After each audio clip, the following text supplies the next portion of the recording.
Hello, good morning students. आज के इस वीडियो में हम लोग अपने हिंदी व्याकरण का एक पोर्शन वाक्य पढ़ेंगे। हम लोग जानेंगे कि वाक्य क्या है, वाक्य के कितने अंग होते हैं और वाक्य के कितने प्रकार होते हैं। इस पूरे वाक्य में हम लोग यही जानेंगे, पर आज के इस वीडियो में हम लोग केवल जानेंगे वाक्य क्या है और वाक्य के अंग कितने हैं। ओके, आइए शुरू करते हैं। सबसे पहले हम आप लोगों को वाक्य की परिभाषा की ओर लेकर चलती हूँ। वाक्य क्या है, वाक्य की परिभाषा क्या है, आइए जानते हैं। तो वाक्य की परिभाषा कुछ इस प्रकार है: शब्दों का व्यवस्थित रूप जिससे मनुष्य अपने विचारों का आदान प्रदान करता है उसे वाक्य कहते हैं। शब्दों का व्यवस्थित रूप, शब्दों का व्यवस्थित रूप मतलब शब्दों को सही तरीके से लिखना, किसके बाद क्या होगा, किसके बाद कौन से शब्द इस्तेमाल होंगे, इसे कहते हैं शब्दों का व्यवस्थित रूप। और उस शब्द से क्या हो, किसी मनुष्य के विचारों का आदान प्रदान हो, किसी मनुष्य के विचार प्रकट हो, उन्हें हम वाक्य कहते हैं। मैंने यहाँ पर दो तीन परिभाषाएं आप लोगों के सामने प्रस्तुत किया है। दूसरी परिभाषा क्या है कि एक सामान्य वाक्य में क्रमशः कर्ता, कर्म और क्रिया होती है। वाक्य, ठीक है, एक सामान्य वाक्य में क्या क्या होती हैं? कर्ता होता है, मतलब काम करने वाला, कर्म जो काम हो रही है, और क्रिया होती है। एक और परिभाषा जो है वाक्य की वो इस प्रकार है: दो या दो से अधिक पदों के सार्थक समूह को जिसका पूरा पूरा अर्थ निकलता है वाक्य कहलाता है। ये परिभाषा भी आप लोग लिख सकते हैं और ये परिभाषा भी आप लोग लिख सकते हैं। आपके ऊपर डिपेंड करता है कि आपको कौन सी परिभाषा अच्छे से याद हो रही है। शब्दों का व्यवस्थित रूप जिससे मनुष्य अपने विचारों का आदान प्रदान करता है उसे वाक्य कहते हैं। एक वाक्य के अंदर कर्ता, कर्म और क्रिया होती है। ये परिभाषा भी आप लिख सकते हैं, या फिर आप ये परिभाषा भी लिख सकते हैं कि दो या दो से अधिक पदों के सार्थक समूह। दो या दो से अधिक पदों मतलब शब्दों का सार्थक समूह। जब हम दो या दो से अधिक शब्दों को एक साथ जोड़कर एक समूह में जब लिखते हैं और जिसका पूरा पूरा अर्थ निकलता है उसे वाक्य कहते हैं। उदाहरण क्या है देखते हैं, उदाहरण के द्वारा हम लोग समझते हैं। सत्य की विजय होती है। अब यहाँ पर सत्य एक शब्द है, की एक शब्द है, विजय एक शब्द है, होती एक शब्द है और है एक शब्द है। ये सारे शब्द हैं। इन सारे शब्दों को एक साथ जोड़ करके लिखा गया है, तब यह वाक्य में बदल गया। जब हम बहुत सारे शब्दों को, दो या दो से अधिक शब्दों को एक साथ एक समूह में लेकर आए और उसका पूरा पूरा अर्थ निकलना चाहिए। ये बहुत इम्पॉर्टेंट बात है कि उन शब्दों को यदि साथ में लाते हुए उनका अर्थ भी निकलना चाहिए, तभी वो वाक्य कहलाते हैं। अब एग्जाम्पल के तौर पे यदि समझे कि जैसे यहाँ पर सत्य की विजय होती है, ये तो एक वाक्य है क्योंकि ये शब्द में भी है, समूह में भी है और इनका पूरा अर्थ भी निकल रहा है। पर वहीं पर यदि ऐसे लिखा जाए सत्य विजय होती, तब देखो, आप देख पा रहे होंगे कि ये सारे भी शब्द है। सत्य विजय होती ये भी शब्द है और समूह में भी है, बट इसका पूरा पूरा अर्थ नहीं निकल रहा है। इसी वजह से ये वाक्य नहीं कहलाते। तो वाक्य को बनाने के लिए ज़रूरी क्या है? शब्दों का होना, उनका समूह का होना, समूह में होना, और उनका पूरा पूरा अर्थ निकलना। जब तक पूरा अर्थ नहीं निकलेगा तब तक वो वाक्य नहीं कहलाएंगे। ओके, आई होप आप लोग को वाक्य की परिभाषा समझ में आ गई होगी। अब हम लोग वाक्य के अंदर में ही एक आता है, वो है वाक्यांश। तो हम लोग जानेंगे कि वाक्यांश क्या है। जैसे आप लोगों ने उपसर्ग में पढ़ा था, शब्दांश मीन्स शब्द का एक अंश। उसी तरह वाक्यांश क्या होता है, तो वाक्य का एक अंग होता है। आइए जानते हैं क्या है परिभाषा। तो शब्दों के ऐसे समूह को जिसका अर्थ तो निकलता है किंतु पूरा पूरा अर्थ नहीं निकलता। अर्थ तो निकले पर उनका पूरा अर्थ जो है न निकले, उन्हें वाक्यांश कहते हैं। ठीक है, एग्जाम्पल से समझते हैं। दरवाजे पर, अब यदि कोई व्यक्ति जो आपके घर आया है और वो दरवाजे को नॉक कर रहा है, तो हम लोग इशारे से किसी को बोलते हैं दरवाजे पर, मतलब जाकर हम लोग पूरा सेंटेंस नहीं बोले कि दरवाजे पर कोई आया है, इतना ना बोल करके हमने सिर्फ इशारा किया दरवाजे पर। ठीक है, तो ये क्या है, ये वाक्य के एक अंश है। इसका अर्थ भी निकल रहा है किंतु पूरा अर्थ नहीं निकल रहा है, इसलिए ये वाक्यांश कहलाएंगे। अब कोई चीज़ यदि कहीं रखा हुआ है तो आपसे यदि कुछ पूछा गया कि ये डब्बा कहाँ रखा है, तो मैं इतना ना बोलकर कि कोने में चावल का डब्बा रखा है, यह ना बोल करके मैंने सिर्फ बोल दिया कोने में। तो ये जो है वाक्य के ये भी शब्द हैं, शब्दों के समूह में है, इसका अर्थ भी निकल रहा है पर पूरा अर्थ नहीं निकल रहा है। इस वजह से ये क्या कहलाएंगे, इस वजह से ये वाक्यांश कहलाएंगे।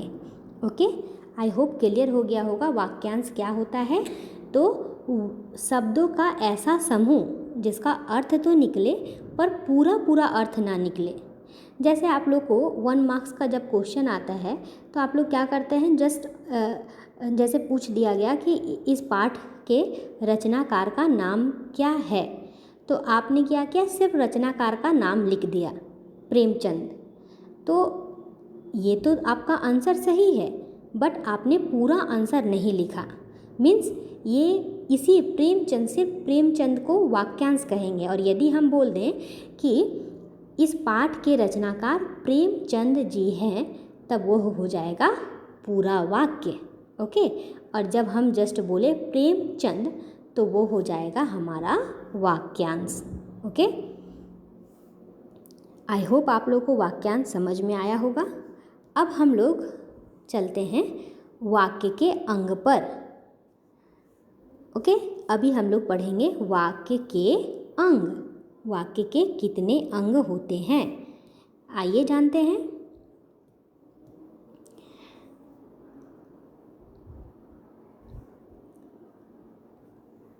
तो वाक्य के 2 अंग होते हैं। वाक्य के कितने अंग होते हैं, 2। पहला उद्देश्य, दूसरा विधेय। अब उद्देश्य क्या है और विधेय क्या है, इस पे ध्यान देंगे।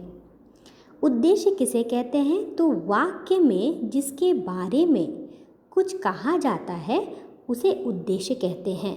इसे कर्ता भी हम कह सकते हैं, इसे हम कर्ता भी कह सकते हैं। ठीक है, तो वाक्य में जिसके बारे में कुछ कहा जाए, एग्जाम्पल के तौर पे समझते हैं, राजा खाता है।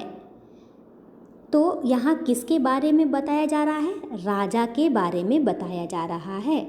तो राजा हमारा क्या हो जाएगा, राजा हमारा हो जाएगा उद्देश्य। ओके, इसे हम कर्ता भी कह सकते हैं, काम करने वाला। खाने का काम कौन कर रहा है, राजा कर रहा है। और इस वाक्य में किसके बारे में बताया जा रहा है, तो राजा के बारे में बताया जा रहा है, इसलिए यह उद्देश्य होगा। आप लोग को सेंटेंस दे दिए जाते हैं और बोला जाता है इससे उद्देश्य और विधेय को अलग कीजिए। तो जब आप सेंटेंस पढ़ेंगे तो आप देखेंगे कि किसके बारे में बताया जा रहा है। जैसे सेकंड एग्जांपल लेते हैं, पंछी डाल पर बैठा है। पंछी डाल पर बैठा है, तो डाल पर कौन बैठा है, पंछी बैठा है। तो पंछी किसके बारे में बताया जा रहा है, पंछी के बारे में बताया जा रहा है, इसलिए पंछी क्या हो जाएगा, उद्देश्य हो जाएगा। ओके, अब हम लोग चलते हैं विधेय पर। विधेय क्या है, तो उद्देश्य के विषय में जो कुछ कहा जाए, उद्देश्य के विषय में जो बताया जाए उसे हम कहते हैं विधेय। जैसे सेम एग्जाम्पल मैंने लिया है, राजा खाता है, तो राजा के बारे में क्या बताया जा रहा है कि राजा क्या करता है, खाता है। तो खाता है ये क्या हो जाएगा, विधेय हो जाएगा। ओके, जब कर्ता के बारे में जो कुछ बताया जाए उसे हम कहते हैं विधेय। सेम उसी तरह सेकेंड एग्जाम्पल है, पंछी डाल पर बैठा है। तो पंछी तो हमारा उद्देश्य है, पंछी के बारे में क्या बताया जा रहा है कि वह डाल पर बैठा है, तो ये हो जाएगा हमारा विधेय। तो आप लोगों को इसी तरह से वाक्य दे दिए जाएंगे और बोला जाएगा इससे उद्देश्य और विधेय को अलग कीजिए। तो आप लोग क्या करेंगे, सेंटेंस को पढ़ेंगे, पढ़ने के बाद आप लोग देखेंगे कि किसके बारे में बताया जा रहा है।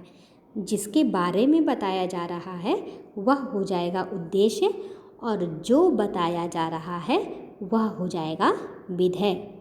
ओके, और वाक्य के अंग में ही हम लोग उद्देश्य और विधेय पढ़े हैं। आगे हम लोग उद्देश्य का विस्तार और विधेय का विस्तार पढ़ेंगे, क्योंकि कभी कभी आप लोग को प्रश्न पूछे जाते हैं कि इसमें उद्देश्य का विस्तार क्या है और विधेय का विस्तार क्या है। तो आप लोग को जानना जरूरी है कि उद्देश्य का विस्तार और विधेय का विस्तार आखिर क्या होता है। तो आइए जानते हैं। पहले हम लोग जानेंगे उद्देश्य का विस्तार। क्या है ये उद्देश्य का विस्तार? तो जब उद्देश्य के साथ उसकी विशेषता बताने वाले शब्द जुड़े होते हैं, अब वे शब्द उद्देश्य के विस्तार कहलाते हैं। ठीक है, क्या बोल रहे हैं कि जब उद्देश्य के साथ मीन्स कर्ता के साथ उसकी कोई विशेषता जुड़ी होती है, विशेषता वाले कोई शब्द जुड़े होते हैं, तो वह विशेषता वाले शब्द ही उद्देश्य के विस्तार कहलाते हैं। एग्जाम्पल से देखते हैं। पहला है लड़की नाच रही है।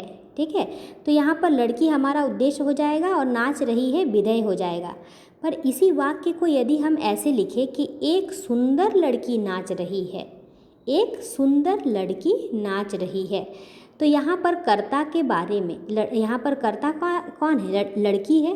तो लड़की की क्या विशेषता बताई जा रही है कि लड़की कैसी है, सुंदर है। तो ये एक सुंदर लड़की, ये पूरा हो जाएगा उद्देश्य का विस्तार। ठीक है, मीन्स जब उद्देश्य के बारे में उसकी उद्देश्य की विशेषता बताई जाए तो वह होता है उद्देश्य का विस्तार। जैसे यहाँ पर उद्देश्य लड़की थी, लड़की की विशेषता क्या थी कि वह सुंदर है, एक सुंदर मतलब एक सुंदर, वो क्या हो जाएगा उद्देश्य का विस्तार। उद्देश्य के पहले यदि कोई शब्द जुड़े होंगे तो वह हो जाता है उद्देश्य का विस्तार। आप ऐसे भी लिख सकते हैं, बना सकते हैं या चुन सकते हैं। ठीक है, अब हम लोग चलते हैं विधेय के विस्तार पर। विधेय का विस्तार क्या है आखिर, आइए जानते हैं विधेय का विस्तार क्या है। तो कभी विधेय अकेला होता है तो कभी क्रिया विशेषण, कर्म आदि के साथ होता है। ठीक है, क्रिया विशेषण मतलब क्रिया की विशेषता बताने वाला, उसको कहते हैं क्रिया विशेषण। और कर्म, इन दोनों के साथ होता है कौन, विधेय। जैसे देखिए, इस प्रकार जो शब्द क्रिया के कर्म या विशेषण होते हैं वे विधेय का विस्तार कहलाते हैं। एग्जाम्पल के तौर पे समझते हैं, मोर नाच रहा है। यहाँ पर मोर क्या हो जाएगा, उद्देश्य हो जाएगा, क्योंकि मोर के बारे में बताया जा रहा है। क्या बताया जा रहा है कि नाच रहा है, ये होगा हमारा विधेय। ये तो सिंपल हुआ। अब हमसे यदि पूछा जाएगा, ये एग्जाम्पल दिया गया, ठीक है, सेकेंड एग्जाम्पल, मोर पंख फैलाकर नाच रहा है। मोर पंख फैलाकर नाच रहा है। तो यहाँ पर आप देखिए, मोर तो हो गया हमारा उद्देश्य, नाच रहा है ये हो गया विधेय। अब इसके पहले क्या है, पंख फैलाकर, ये क्रिया की विशेषता, क्रिया है फैलाना। ठीक है, और कैसे फैलाया है, पंख क्या फैलाया है, पंख को फैलाया है। ठीक है, तो कर्म, इस तरह से जो है यहाँ पर कर्म जुड़े हुए हैं क्रिया के साथ, तो इसलिए ये क्या हो जाएगा, ये हो जाएगा उद्देश्य विधेय का विस्तार। ओके, जब विधेय के साथ कर्म या क्रिया विशेषण जुड़ा रहता है। यहाँ पर देखिए, नाच रहा है, कैसे नाच रहा है, पंख फैलाकर नाच रहा है, तो पंख फैलाकर से लेकर नाच रहा है, ये पूरा हो जाएगा विधेय का विस्तार। मेनली ये वाला जो रूप है पंख फैलाकर, ये होता है विधेय का विस्तार। ये हुआ नाच रहा है, ये हुआ हमारा मेन विधेय। ठीक है, आई होप आप लोग को समझ में आया होगा।